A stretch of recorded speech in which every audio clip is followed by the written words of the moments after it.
communities, experiences, and educational tools for their journey. Our belief statements are: we believe all students can and will learn. We believe education is a shared responsibility between students, staff, and families. We believe that equitable education is essential. We believe diversity enriches the community and education. We believe positive community experiences and relationships are the key to student success. And we believe everyone deserves to be seen, heard, and respected for who they are.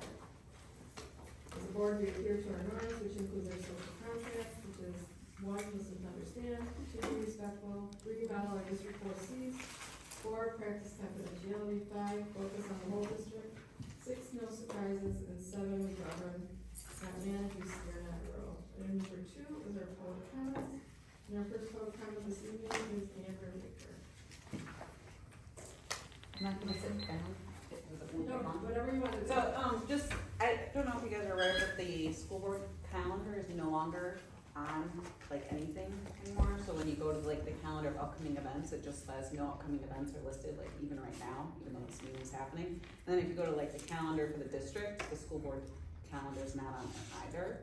So, just as a heads up, it fell off yesterday. I looked at the website today, and it was on the The bottom. meetings are on there, there's just not a separate one because everything was doubled and tripled. Okay. So Rebecca put just one school calendar. Is it on the district? Yes. It's on the district. It's on the So you district have to calendar. put district calendar. I am on the district calendar and it's not there. On the front I'll look page, at it it's- after. The district calendar, it's not there. I'll look at it after the meeting. Okay, thank you. Thank you for that. There it is. Go ahead.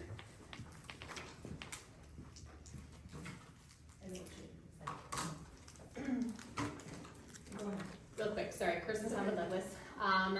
I see that we have a budget discussion. There is no budget documents on the board docs, and so I'm asking for the commitment to have the documents uploaded tonight or first thing tomorrow. Thank you. Thank you. Anybody else? Okay. Number 3 on our agenda is our curriculum council proposal review. Mr. Scott Long, Assistant Superintendent of Women's Services, will address the board. Are you having your teachers come up? I have special guests, yeah, I'll, they can come on up too, Nick and Megan, come on up, I'll get us started, and I'll kick it over to you. Thank you both for being here. thank you for inviting us.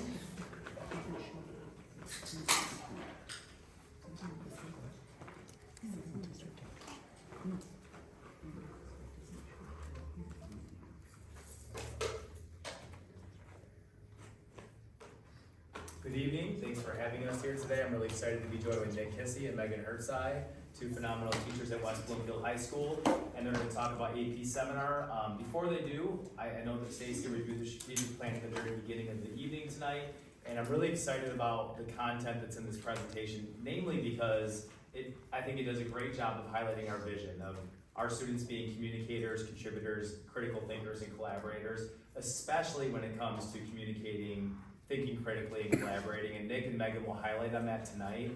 I just wanted to lift that up.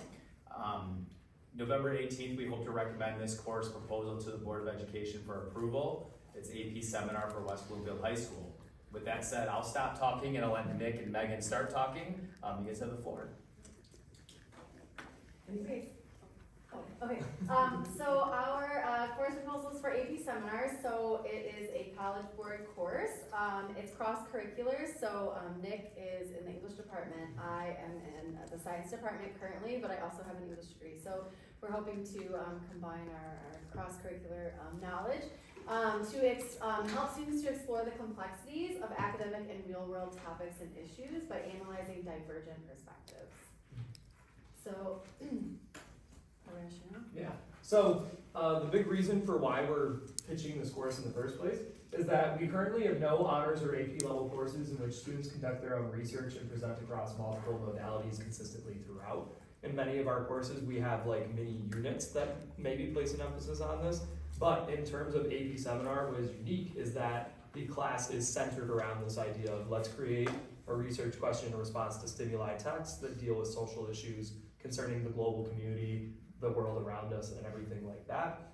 And it allows them to work on it in a consistent, recursive way throughout an extended period of time. For performance task 1, which is their original individual research-based essay, the current plan that we have for it is that is a 10-week research writing, revising, rewriting, re-researching, constant process over and over and over again for the individual paper that they end up submitting as part of that. It's the opportunity for students to collaborate, research, and present on topics they're passionate about. So they get the opportunity after reading all the stimuli text to find the one that resonates best with them. And they get to take that, make it their own, design this research question, and then seek answers to the research question throughout the class. They receive a constant stream of constructive criticism and engage in recursive learning, revising and editing that unified final product. They have the creative control over the research products as well. So as they go through, if they are reading a couple of stimulus texts that talk about environmental impact on the world, right?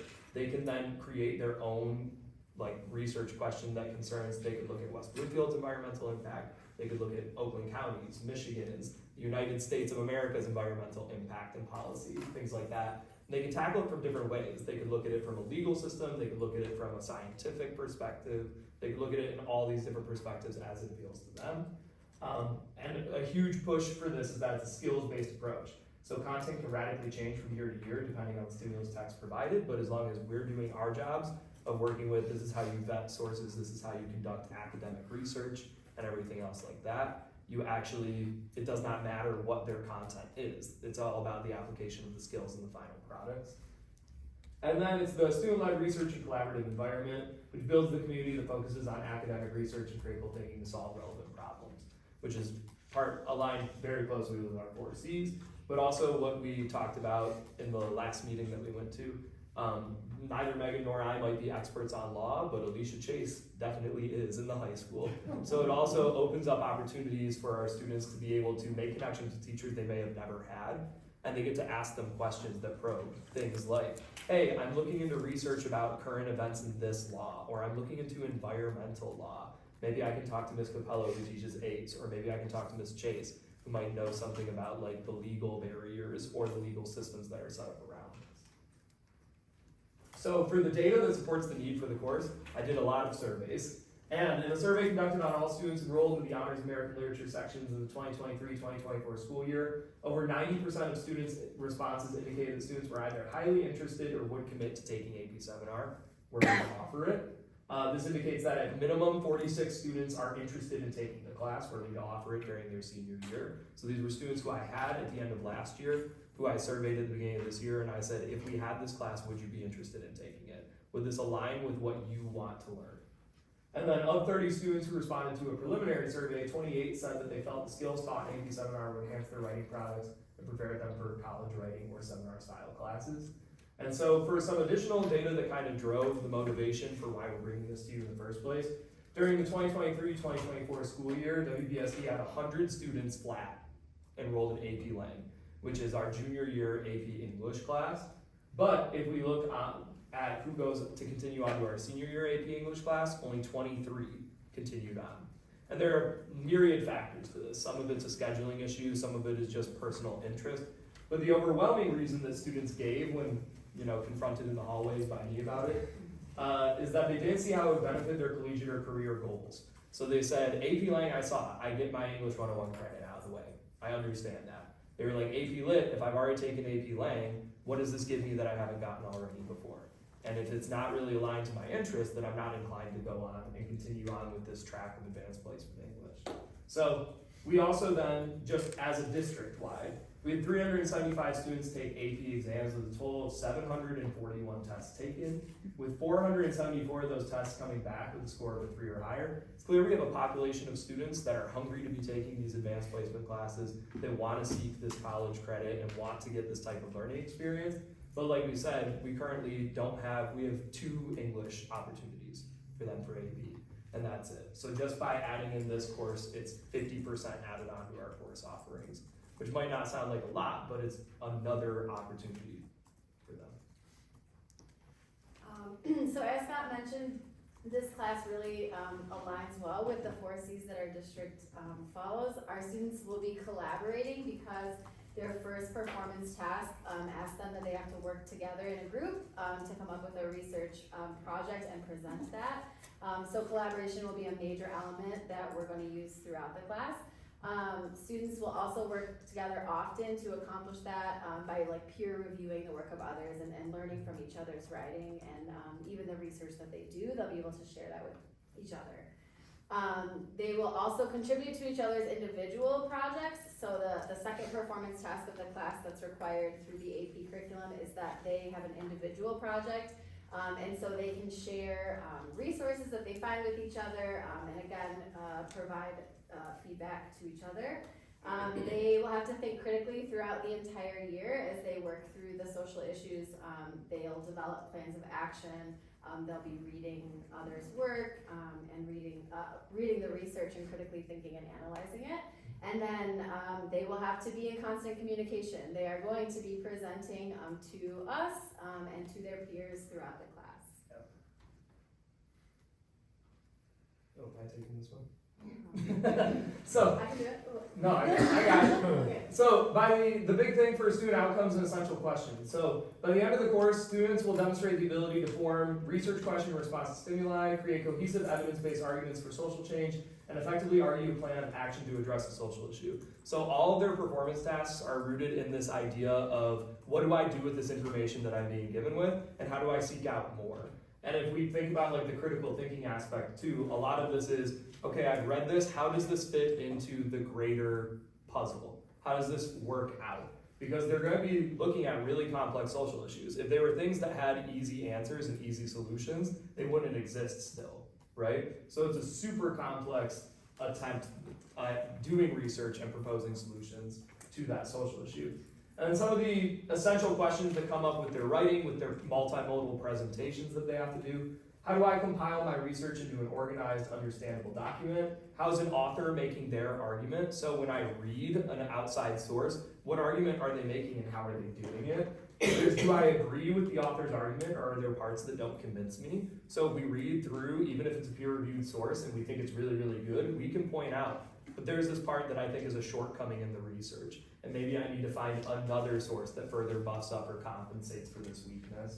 We can also see solutions to problems that are viable, which ones are short-term or long-term solutions, and how effective will these be towards solving a bigger issue. So when I propose solutions to this social issue that's coming up, is this a Band-Aid issue that's only gonna work for a couple years? Or are we trying to create something that's more sustainable? And is this a social issue that could exist in 10, 20, 30 years in the first place is another question.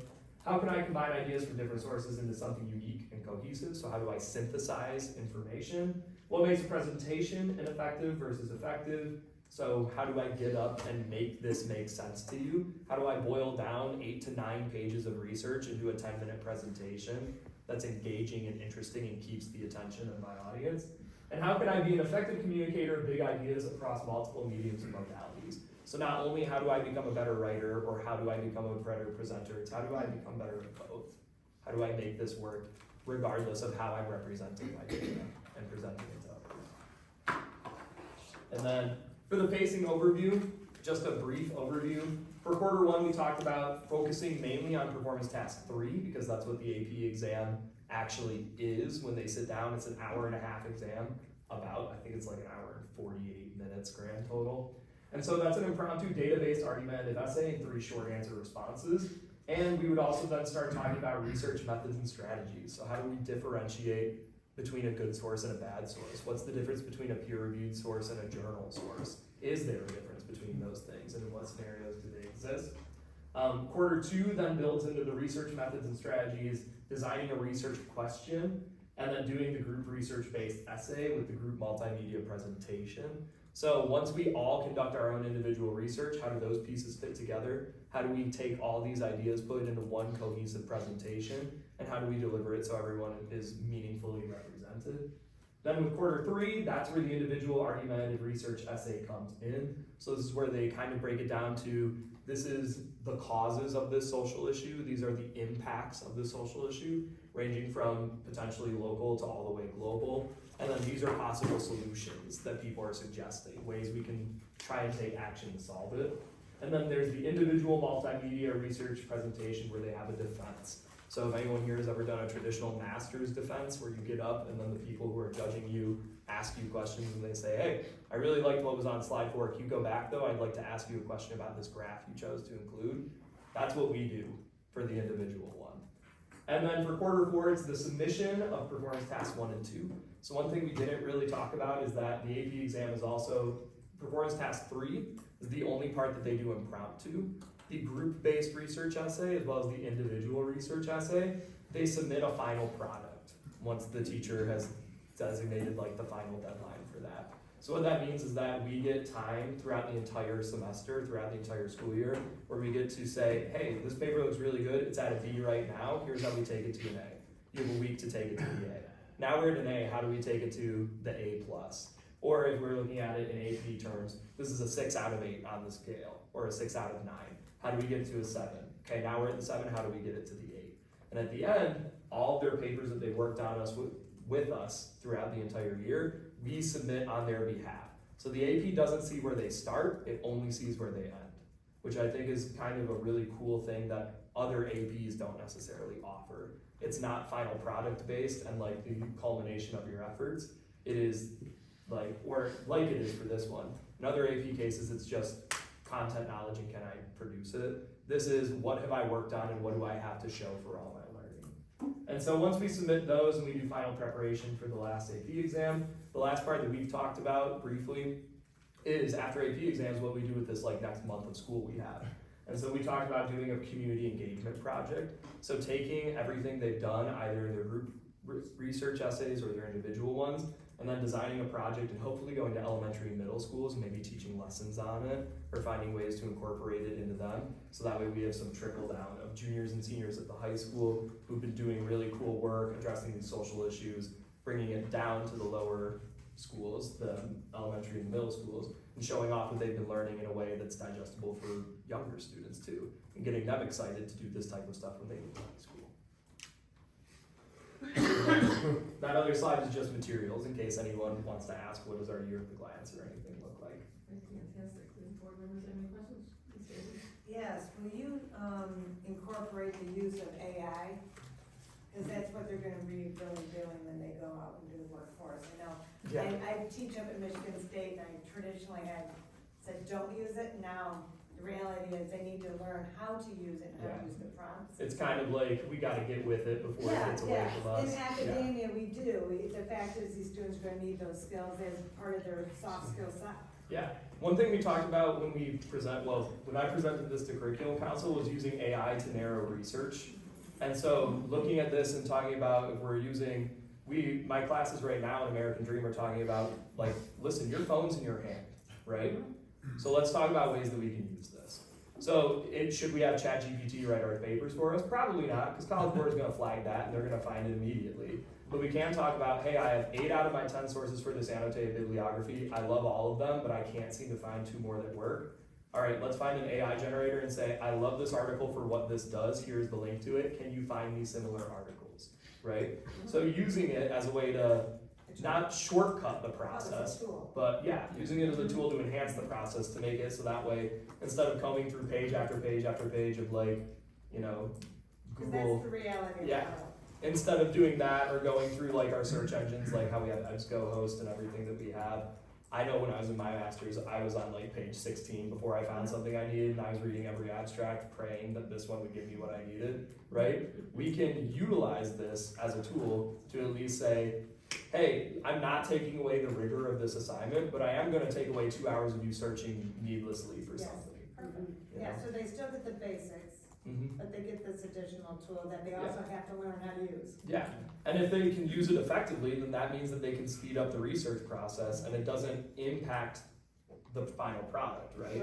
It just means that we Demonstration spend, of their capabilities. which Yeah. is what you're looking we for. spend less time on the menial tasks and more time on what actually matters. You know? Perfect, thank you. Yeah. So I sent an email to Tanya over the weekend, you knew this was coming. So, I'm constantly, you teachers haven't heard me before, I keep saying, but what about the other kids, the non-AP kids? And there was just an article about a week ago in Live that I hope you shared, and there's a quote in it that because I think this is a missed opportunity. I support this course 100%, and I don't support very many APs, but I do support this, and I'm gonna tell you why. I want to read this quote from that article.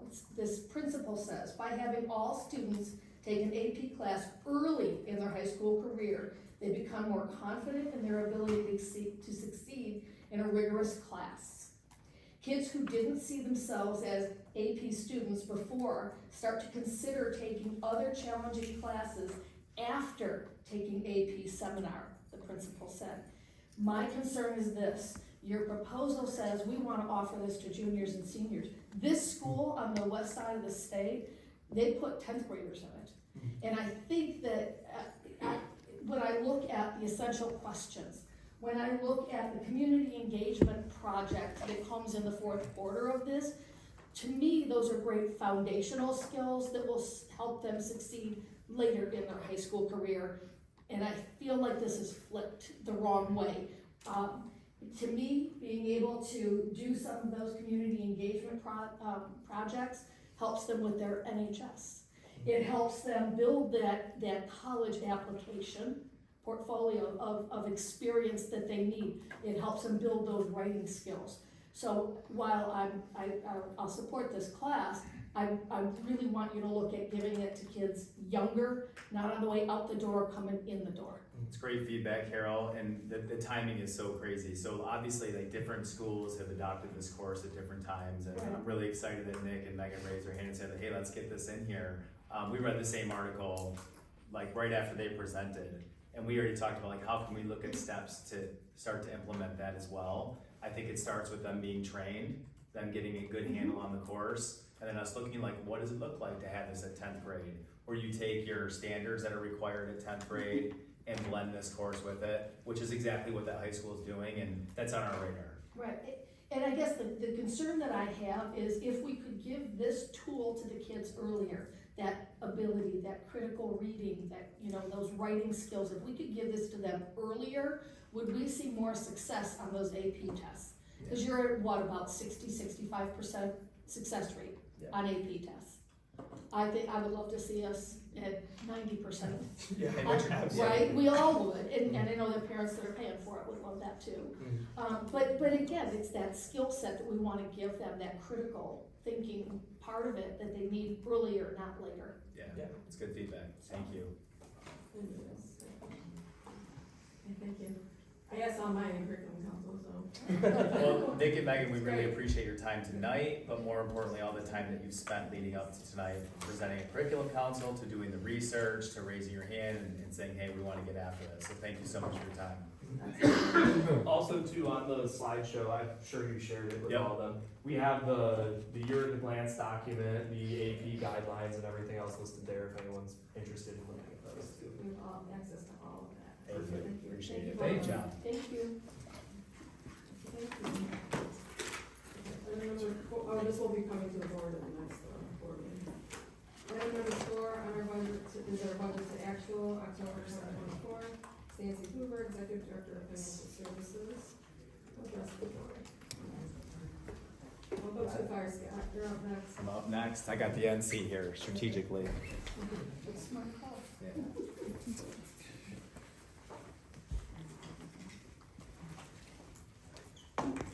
Scott, could you say their names? Nick Kissing. I'll write it down for you. Oh, yeah, cool. That's okay. Yeah, I like to write the names in my post my notes. She's an English teacher at that school.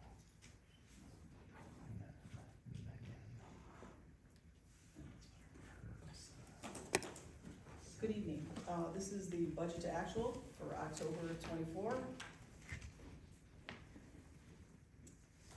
As you can see, so some of the areas that I've highlighted this month, local revenue, again, local revenue is made up mostly of property taxes, and that really varies just when we get that in, based on when we get the payments from the local taxing authorities.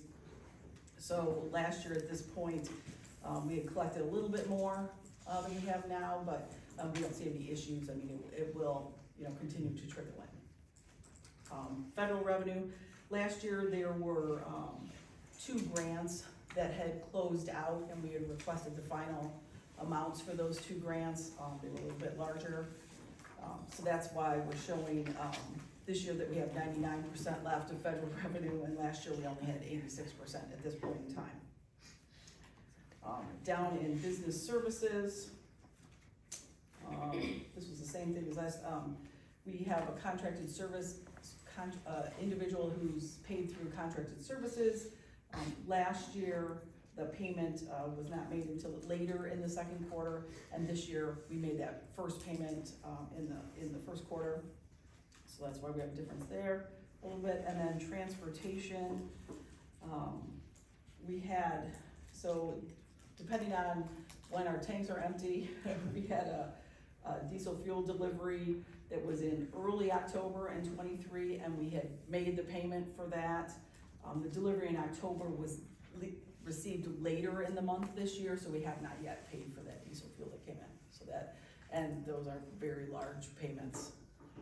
We get quite a few gallons. So those are, otherwise in total, you can see this year, at this point, we have about 78% of our budget left. Last year, we were at 77%, so we are on track as compared to last year. Any questions? I have a question. In regards to the original budget, so the actual and revenue and expenses for the close as of October 31st? Mhm. So is there any way, when we look at the budget, that the budget can also be segmented within months, so we can compare the budget and the actuals and look at the variance that way? As we look at the original budget now, that's the total budget, and you're comparing it and saying what's left. But if we look at it from a month-to-month perspective, can we look at it from budget to actuals? So typically in schools, that's not, you don't look at it as a month-to-month basis. Basically, our revenue comes in very large chunks. Correct. So we get the taxes, August, September, here it is. And then our expenditures aren't equal as it goes. So that, typically in schools, that's not how we look at it. So we look at it, as a percentage of where we're at on a yearly basis. But we do know what we're gonna get on an actual basis, because again, trying to avoid when it comes to budgeting, as we look at actuals, we are aware what we should be having or budget for a monthly basis, or else we're just guessing on the original budget. We know what we're to get in total taxes. We know which months we typically get those in. Right. Yes. we Okay, do. so I think that that would be a great education for, you know, certainly for the board as well as the community to understand it as well, or else we're always in the, you know, oops, here it is category, because if you know, then it would be great for us to know too, because you definitely have a track of when certain things are coming as far as revenue as well as expenses. Well, I think that is what we're presenting here, because we're comparing this to last year, so that you can see, when you look at local revenue, you can see that, and the explanation that I gave, why we're different, you can see that at this point, local revenue, we should have received the majority of it. And so that's what we're comparing it to, as well as state revenue. You can see we don't start getting state revenue until October. Right. And that comes, all the way through July, actually August of next year for this year. So when you're looking at the percentages, even though it's shown on an annual basis, I think this is a very good way to present it, because, you're seeing where you should be at, and it's very consistent from year to year. Yeah, I hear what you're saying. I just don't necessarily disagree, because it seems like where we're at the end of the year, we're at a deficit. So it has to be somewhere, or how we can look at it a little differently, so we can portray and understand when do we have certain levers, when we kick back, or we increase, or, you know, kind of how do we manage? Because if we do the same thing we did last year, we might end up in the same position. So just trying to understand how we can do and what we can do to show and again, educate the board where we are.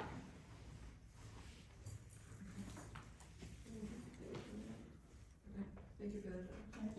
Carol? So the budget has roughly a $2.8 million deficit, spending more than you're taking in.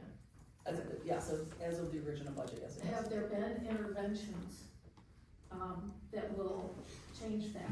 Because I mean, we're sort of treading along here and at the same pace we did last year, And have there been interventions that are starting to close that gap?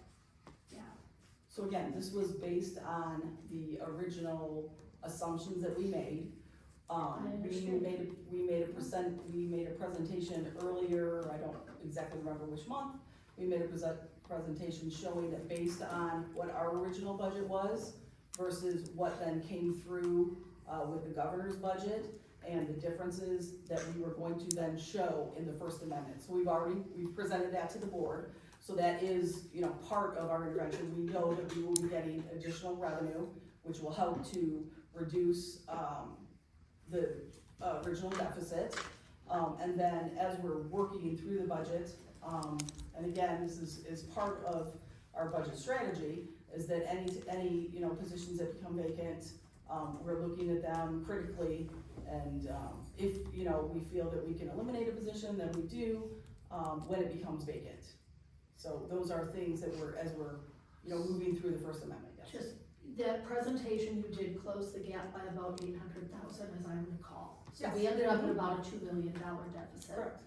I believe we're getting some more money coming from, mental health and safety, $460,000. Yes, we did get But we additional won't see money. that till sometime late in the spring. Correct. So we're still over about $1.5 million deficit. Correct. Have there been other interventions between when this budget was adopted and now at the district level to help close that? Yeah, it's through an attrition model. It's still a very conservative budget. Again, we started on paper with an original budget. Through attrition, we made changes. We are not at a point with, again, will be presented at the November 18th meeting with the 17.59% fund balance, which is, in excess of our board policy. We take it through an attrition model. We know that we'll know by December who's planning to retire, because there's an early retirement window to let us know. And then like we did last year, through attrition, we'll look at those things. But where we're at with the budget now, and based on some of the assumptions that have changed, when we present an amended budget, obviously we think that will be better than the 2.8 million that we originally presented, but also that sometimes there's spending that just doesn't occur, that you plan for and doesn't occur. So prior to, cutting programming and things like this, we wanna go through the Second Amendment, we wanna see or the First Amendment, in January, February timeframe, when we bring that to the board. We'll take a look at that, and then we'll look at our staffing models and see, are we able to make those changes? So we did all of that last year through attrition, and again, because these are people's jobs, we wanna make sure. We did, if you remember, change the mental health position. We were going to cut that position because the grant was cut, right? One of them at the middle school. We were able to bring that back, 0.7. We've been working, our team has been working very hard to find grants to support that position. So we're this close. There's another grant that we're going to be seeking to make that position whole. So we don't want to be reactionary. We want to just make sure that we're doing these things along, the way. So I'm pretty, I feel comfortable where we're at, and knowing that we have a lot of staff that's approaching their retirement, that we'll be able to continue to do that through attrition at this point. We don't want to cut programming at this point. It's not necessary, because the board has, they have secured us a rainy day fund for that reason, to get us through certain cycles that are normal to experience through a school district.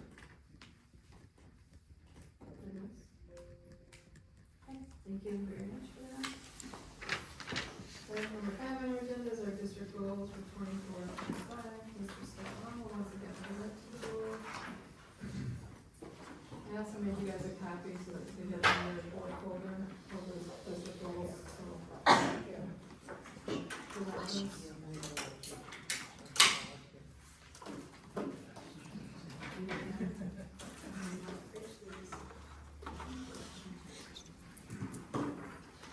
Good evening, I'm back. So you have the paper in front of you that has the district data goals and our priority objectives and our goal statements. And my goal here is to talk a little bit about our process and how we land on these priority objectives and goal areas, and then just open it up for discussion. So as you all know, in the spring of '22, we completed with the guidance of MASD our strategic planning for 5 years, and during that time, we were able to collectively really set some targeted goals in 5 different goal areas: academics, culture, personnel, community and communications, and then operations and finances. And that really, for us, set the stage perfectly for our on-site accreditation review, which took place the following year with Cognia, formerly known as Advanced Ed. So in 22-23, Cognia facilitated a very thorough accreditation review on-site with us.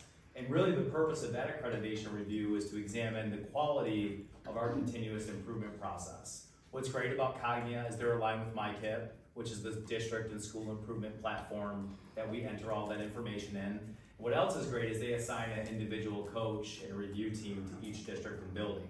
They give feedback, they give coaching, and they give guidance. And during that time, they worked with us to explore how we analyze our stakeholder feedback, which are community, staff, and student surveys that we give annually. They looked at how we analyze student achievement data, and they also looked at how we use learning environment observation data, which is basically a tool that we use when we go into classrooms to measure specific elements of good instruction. They also spent time looking at how we create meaningful theories of action, which are our priority objectives in our strategic plan, based on those 3 key data points.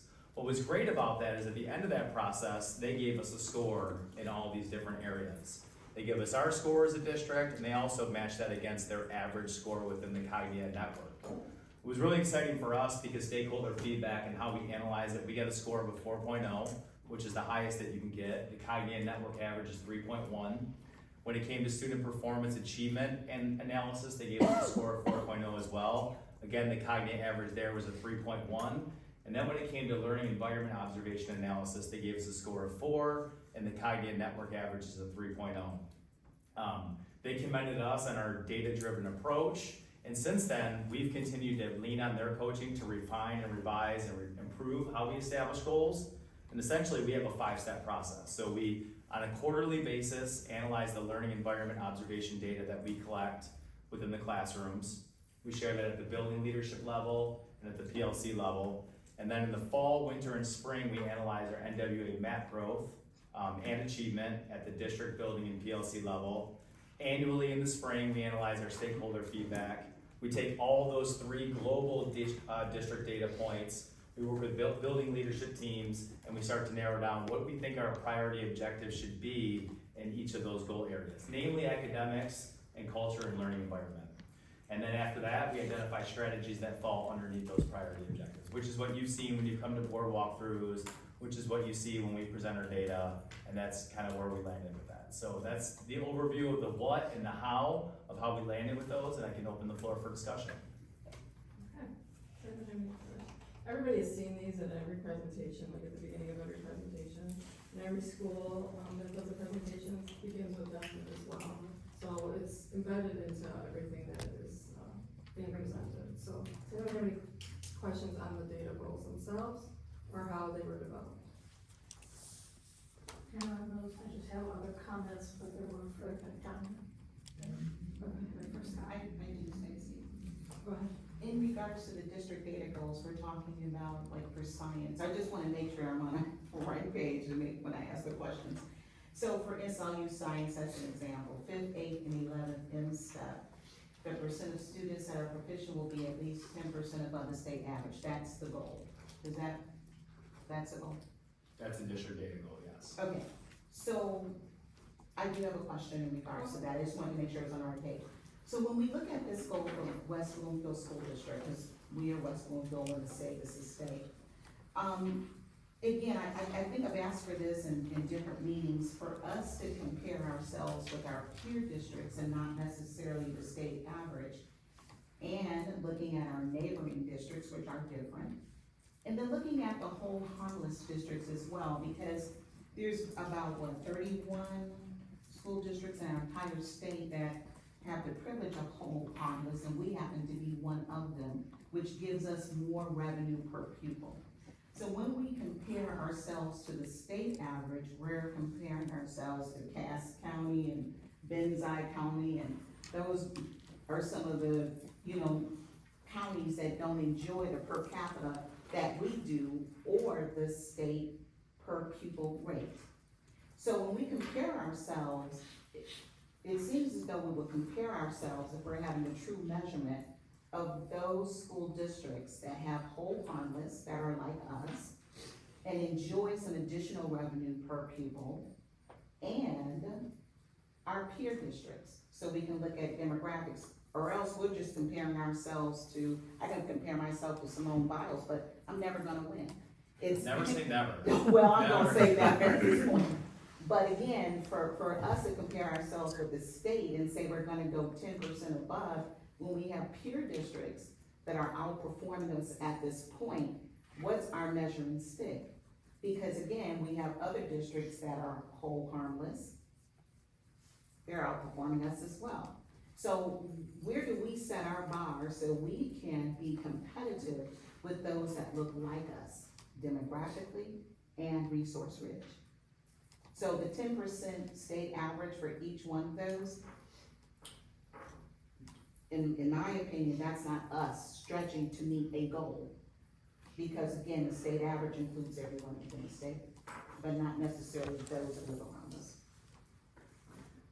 I just wanna make a reference, just because we're talking about whole harmless, there's many ways that districts can get money, their title money, their at-risk money, all of those things. So to say that things are equal ever is not, just because we get, $668 Right, I mean, if you look at like other districts, which There's a lot of streams. I refrain from mentioning other districts at our board meeting out of respect, but basically there are districts who are ranging $14,000 per pupil.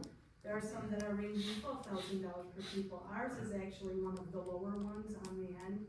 I think the goal by definition, especially with the state, with Cognia coming in, that's an independent auditor coming in to take a look at your teaching and learning. It certainly is a stretch goal. Again, we're comparing ourselves to ourselves because we want to demonstrate growth and proficiency amongst our students. This is where we're at today, and we have to decide how are we gonna grow, and focusing our efforts internally on our students is what Scott and his team have been doing. Deborah, you mentioned comparing ourselves to like demographics and our neighbors. I didn't. I said peer districts, then our neighbors, and they're different. Yes. So we have peer districts. Well, you mentioned demographics. Peer districts do that. Right, what district in our area has a similar demographics that we have? We can go to school data.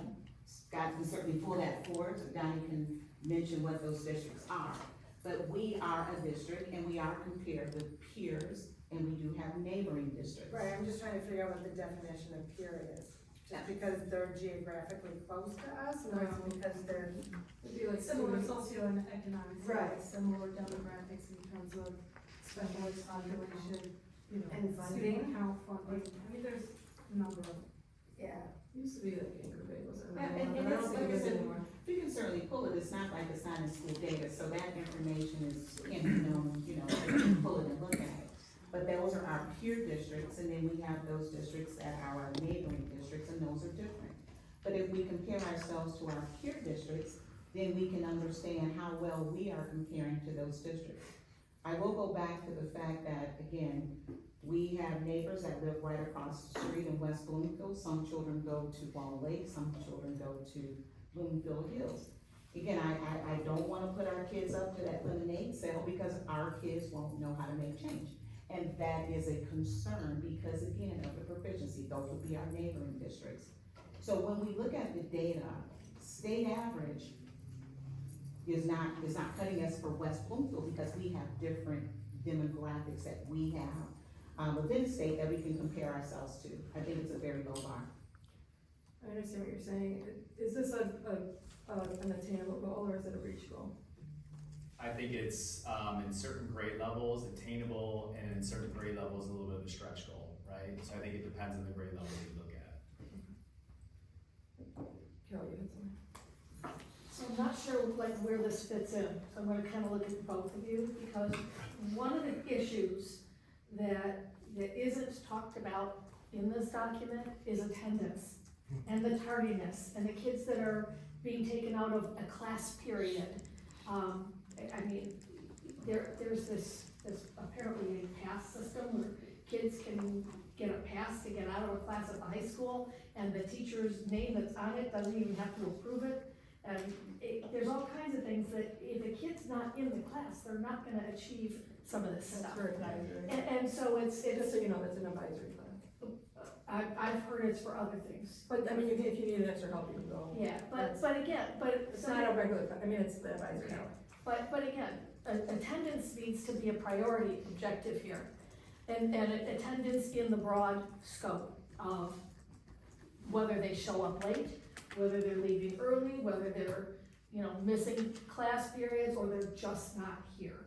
Whatever that is, and I'd love to see some SMART goals around attendance in each one of those little subcategories, because you're not gonna continue to reach goals if you don't do that, in my opinion. I don't see it happening. Because if they're not here, I mean, we took care of the feeding them, now they're not hungry, we don't have hungry kids, because they get meals, so now let's make sure that they're actually here in their classes. And so that, I think, is a huge gaping hole here. One thing under the culture and learning environment, the last bullet is about family communication, where it says we will provide ongoing, consistent communication and engagement with all families, about student progress, so that each student demonstrates personal academic growth. That's great, but I think there's a whole nother aspect to communication that is being missed here. And that is asking parents, how do we best communicate with you? Is it via text message? Is it via phone message? Is it, and it could be different depending on if it's just, a weekly progress report on the kid versus we have an urgent situation and this building is in lockdown. How are we gonna communicate that to parents so that, they're not being panicked? And I think that taking that family communication to that next level, I think that's another important goal that really needs to be addressed. And they should have a deadline to start doing some of these things. They need to be SMART goals that are measurable and that have some deadlines. My last comments have to do with, and I'm gonna address these ones to you, Danya, because again, there were other SMART goals that I thought, this is great for student data, okay? But there's a whole lot more to this district than that. There's the facilities themselves, and we're now in the third year of our strategic plan, and I still don't have a good handle on the bond and sinking fund projects. I don't know, I have never seen a 5-year, let alone a 10-year long-range facilities plan that the strategic plan called for. And I think that needs to be done. We're in year 3. We need to be able to see it. The community ought to be able to go to the website, and I did spend time there over the weekend, and see a timeline that says, from 2024 to 2026, we're gonna be working on Chico, and then when it should be easy to see, easy to follow. And it doesn't exist. And I think that these things really need to be addressed in a SMART fashion, so that it improves transparency, it improves understanding at the board table, as well as in the community. So I think those are really important things that we need to address.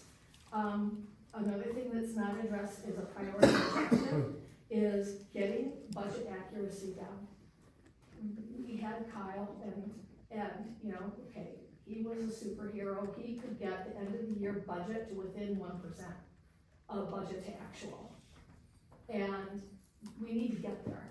We need to start getting there to those things, and we need to, the board needs to know a list of interventions that you will use to achieve when there's a budget gap. All these different SMART goals need to be part of these priority objectives, because all of that affects this. You can't get here if we don't have a handle on what's going on with our facilities and what's going on with the money.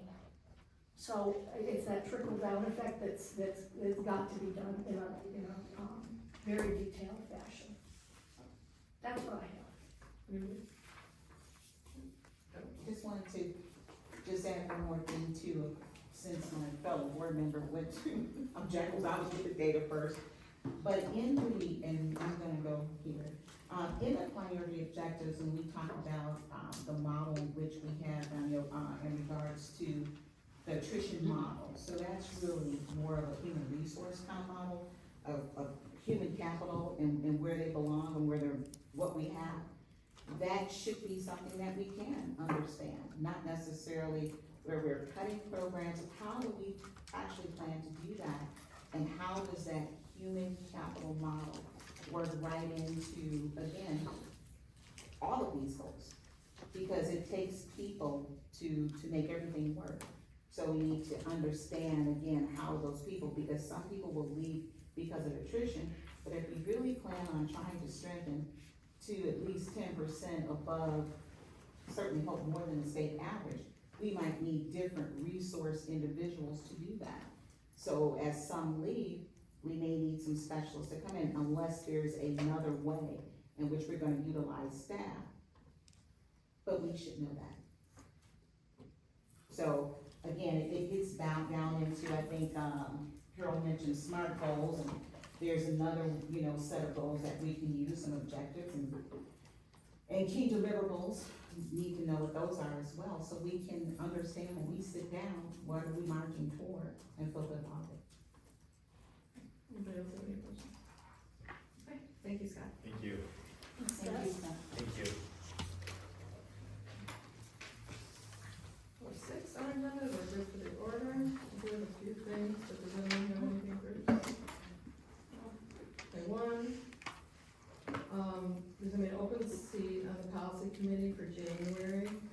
So if any board member, I'll wait for that for tomorrow, but if any board member wants to fill in a Carol's seat, in January before the next organizational meeting, but hopefully has some, desire to sit on the policy committee going forward. If you can please reach out to me and we can talk about it or anything like that, because Deborah and I, have to plan on a January date. And then, MASB priority setting meeting at Open Schools is November 14th. If you can attend and you haven't signed up, please do so today or have Liz do it for you. It's important that they hear, from districts so that they know how to, get something up, so everybody, when they do a survey, everything's, encapsulated to be able to take some action. On November 18th at noon, MASB is doing a government relations, conducting a News from the Capitol lame duck edition. You should have got a link today. I highly suggest everybody try to tune into that, because I think lame duck might be a little crazy this year again. And then 4th thing is anyone that's interested in government relations with open OCSBA, is it Open Schools or combined? Or it's just OCSBA, with OCSBA, which is Wednesdays once a month? It's once a month, it's usually, but not always, the first Wednesday of the month, if it's, and it's at 6:30. It's in person most months. In February, I think February we're gonna do virtual because of winter. And that one will have to move because of the NSBA, so you have to watch the calendar for those. And we don't meet in December, July, or August. So there's only 9 meetings a year. Okay, so just think about that, and please, you can talk to me or Carol about that. Anybody else? No? I have one more thing. Yeah. I have one thing. Oh, So the upcoming dinner meeting is November, okay, I gotta get these straight, November 20th. November 20th, December 18th, got it. November 20th, the cutoff is coming up to register, so if you wanna come, that is our 4th annual joint meeting with the Superintendent's Association. And, this actually ties into part of the earlier discussion today. The topic is artificial intelligence, and we've got a guru coming in that, to come and talk about AI and getting us all on the same page, understanding it and how it could be used in the classroom. So if you want to join, please do, but register before the deadline, because even after the deadline, I can't get you in. No, it's not televised, but we should make a plug for Tribune Night. Go ahead. All right. Well, I got a question. Okay, November 8th, Friday, it's trivia night, it's a great function, it's, at 5 o'clock, I think I got 5 o'clock. I think it's 6. Why not? Oh. Show up. Maybe it's Okay, right. it's okay, you can help me set it. But, you guys, and it always really sells out, it's very crowded. Yeah, there are some seats open though, I saw it over the weekend. My table always has a lock on last place, don't worry about it. Yeah. Okay. Not your thing, huh? Which one is making? No, no, 'cause I won't be there. Anybody else? Just a comment, as you'll see in this envelope here, youth assistants has their annual meeting and sponsor appreciation breakfast. It's December 6th, put my glasses on here, it's gonna be over at Roadkill Hills. It's a breakfast meeting, so, registration's at 7, breakfast, the meeting starts at 7:30. I will be there, representing the board, but if anyone else wants to go, well, you have the information in the envelope there, so. Anybody else? Okay. Oh, I'm sorry. Oh, I'm sorry. I just, so waiting, and it's okay, it's just for the policy committee, Deborah, Stacy and I have already, Wayne from Neola gave us some dates. So the dates that work for the three of us are 1/8 from 12 to 2:30, or 1/21 from 12 to 2:30, or 1/22 from 12 to 2:30. So if you're gonna volunteer, please make sure one of those dates work, because then I have to get new dates. So we have 3 at least, so. Which were hard to get. Which were hard to get, so if whoever's gonna step in, just know that's our first session. I'm happy to step in if nobody else wants to, but if somebody has a burning desire. Yeah, they don't run to do policy. I'm just saying, they can run for that if one. they have. Usually the away from it, I don't, yeah, they usually run away, just saying. Thank you. But I did just Thank you for check that. that. Thank you for that. Okay, so agenda item number 7 is a closed session for SUP evaluation check-in. Do I have a motion?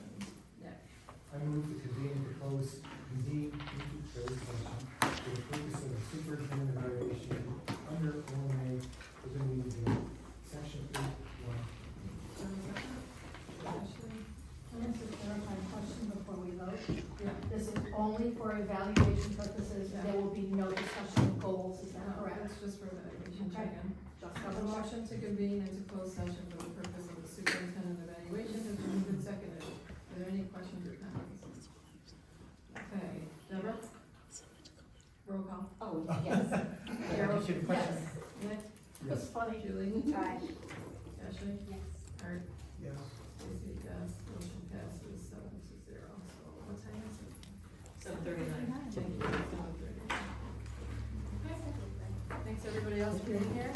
Are they ending Have a good TV day tomorrow. Yeah. Good night. We usually they'll say like, Yeah, we're gonna end the meeting from there, we're not going to come back. I'm gonna scoot past you this time, one final time, and grab. Oh, I'm not video, right? Are you guys coming back? After closed session. I don't know if I'd be able to. No, cause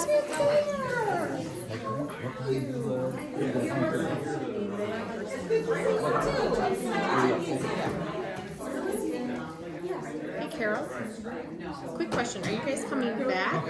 We always come back at the end, but I think it's just gonna be to adjourn. Okay. Since we already did good for the order.